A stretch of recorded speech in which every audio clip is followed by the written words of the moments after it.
Sudah 17 tahun semburan lumpur di Sidoarjo, Jawa Timur masih menyisakan beragam cerita dan pertanyaan.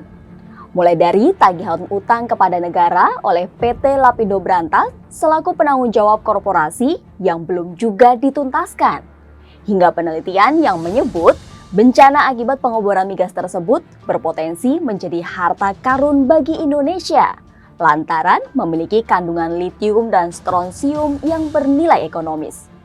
Apa kabar lumpur Lapindo hari ini? Sobat bisnis, inilah Fokus.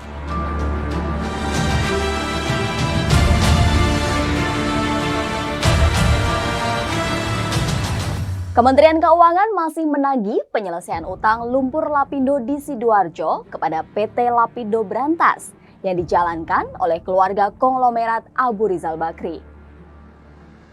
Pihak perusahaan sempat memberikan penawaran untuk membayar utang melalui pengalihan aset, yaitu tanah di Sidoarjo, Jawa Timur.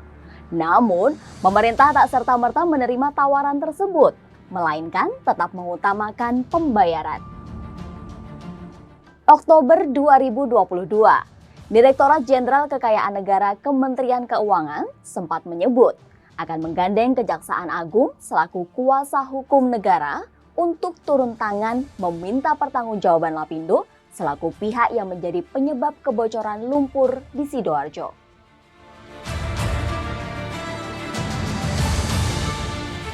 Lapindo Brantas didirikan pada 1996 sebelum kemudian diakuisisi anak perusahaan Grup Bakri PT Energi Mega Persada Tbk ENRG pada Maret 2004.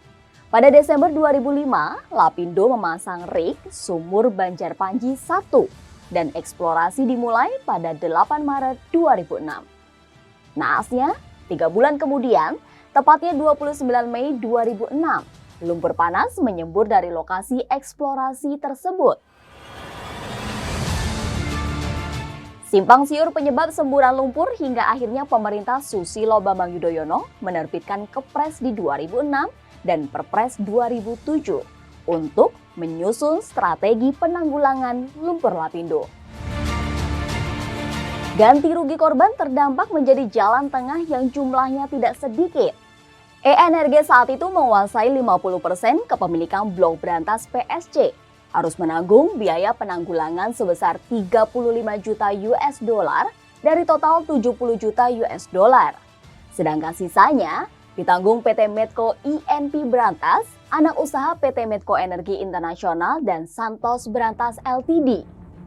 Keduanya menggenggam masing-masing 32% dan 18% kepemilikan, sehingga menghasilkan bagian biaya pertanggungan 22,4 juta US dollar dan 12,6 juta US dollar. Pemerintah pun turun tangan dengan memberikan dana talangan untuk mengganti rugi bencana lumpur Lapindo. Penggantian rugi lumpur Lapindo disepakati melalui perjanjian pemberian pinjaman dana antisipasi untuk melunasi pembelian tanah dan bangunan warga korban luapan lumpur Sidoarjo dalam peta area terdampak 22 Maret 2007. Pada saat itu perusahaan Bakri memperoleh pinjaman 781,68 miliar rupiah. Namun, utang yang ditarik dari dana talangan pemerintah sebesar 773,8 miliar rupiah. Perjanjian pinjaman tersebut memiliki tenor 4 tahun dengan suku bunga 4,8%. Adapun denda yang disepakati adalah 1/1000 per hari dari nilai pinjaman.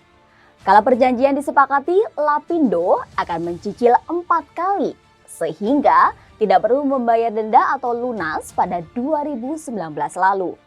Nyatanya, hingga saat jatuh tempo, Lapindo baru mencicil 1 kali dan besarnya hanya 5 miliar rupiah dari total utang 773,8 miliar rupiah.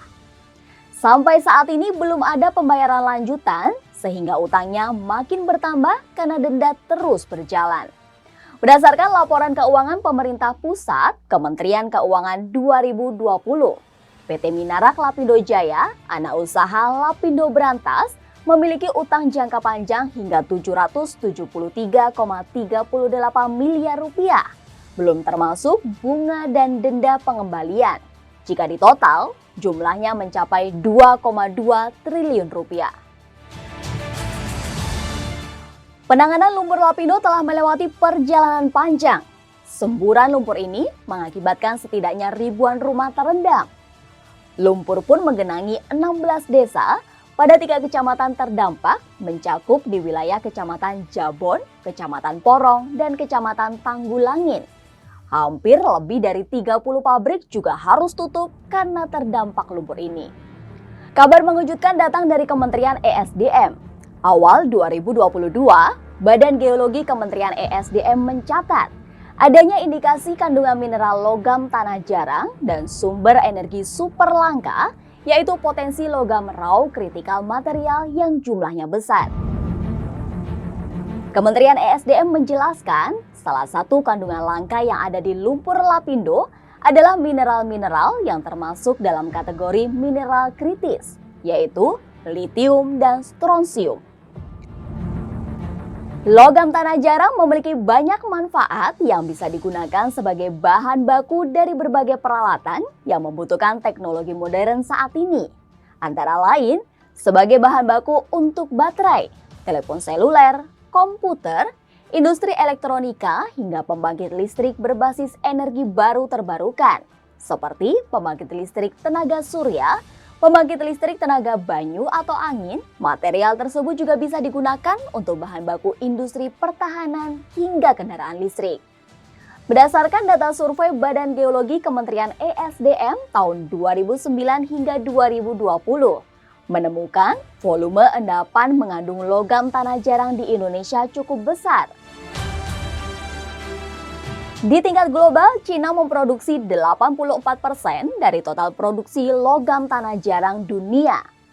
Badan Geologi menyebut potensi kandungan mineral dalam lumpur lapindo ini secara keekonomiannya masih dalam tahap penyelidikan umum, sehingga perlu penyelidikan lebih lanjut agar data bisa lebih aktual.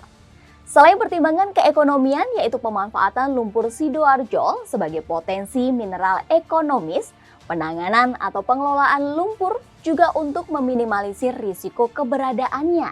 Temuan litium dan strontium pada lokasi lumpur lapindo baru berasal dari area tertentu. Kawasan yang menjadi sumber temuan ini memiliki kedalaman 5 meter. Bukan tidak mungkin, temuan lanjutan terkait harta karun di bawah lumpur lapindo akan bertambah nantinya. Meski demikian, Menteri ESDM Arifin Tasrif mengakui kandungan logam tanah jarang termasuk litium di lumpur lapindo sangat kecil dan tak bisa memenuhi kebutuhan industri. Arifin Tasrif menyatakan, memang kita sudah melakukan analisa, kontennya sangat kecil dibandingkan deposit yang ada.